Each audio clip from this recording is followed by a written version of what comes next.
We're pleased you're with us on this Sunday morning. The director of ORNL is our guest, Susan. Dr. Streiffer, many of my Republican friends don't believe that climate change is caused by humans. And I know you all are doing a lot of research on climate change. Talk about that. What are you finding?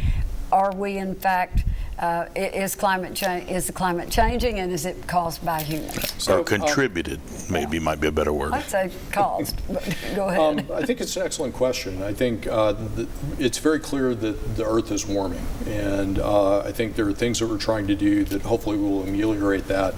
I like to look at it through a different lens. How do we keep the U.S. at the forefront? How do we make the U.S. as secure as we can? And how do we really support the economy of the U.S. the best that we can? And I think all of that really points in the same direction of we need new technologies that are going to allow us to compete with the rest of the world. And I think what we do in terms of renewable energy that doesn't emit CO2, you can think of it just as easily as really economic security and keeping us at the forefront as you can about climate change.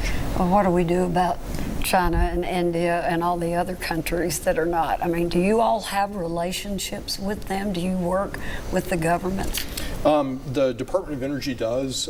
We, as a contractor of the government, of course, don't get into the international relations sphere.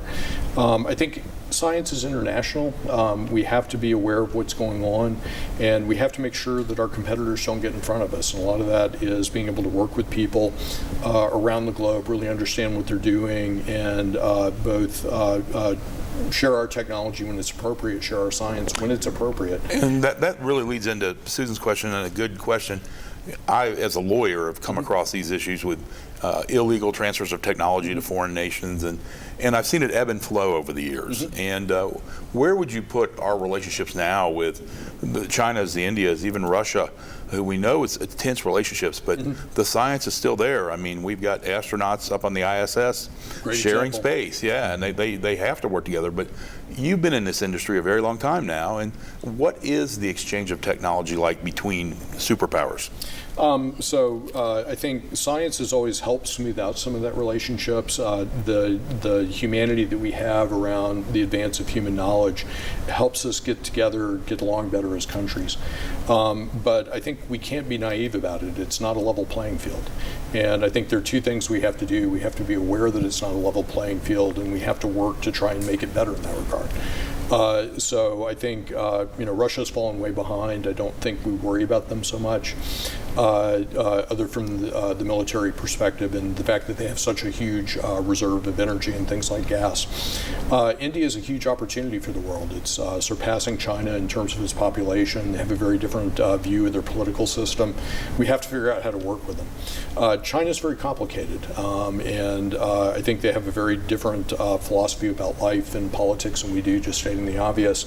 But they are at or near the forefront in a lot of the technologies, a lot of the science. So we want to be at the forefront of it. Just returning to Susan's question about the warming temperature on the planet, you do a lot of modeling at ORNL. What are the models telling you about where we stand now and what we're headed for if nothing changes? Not in a good place.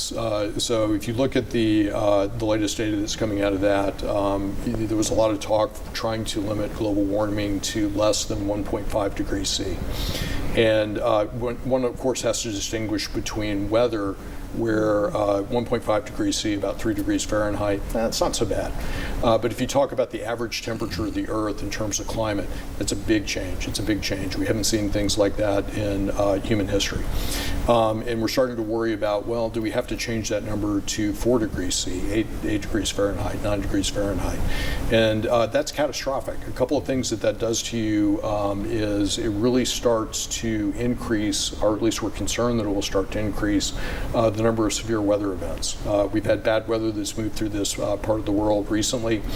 Fortunately, I think we missed the worst of those storms, but if we see a lot more of that, if we see changes in rainfall patterns, shifts in tornadoes, shifts in hurricanes, that does things like changes the way that we produce food. It changes where we grow food.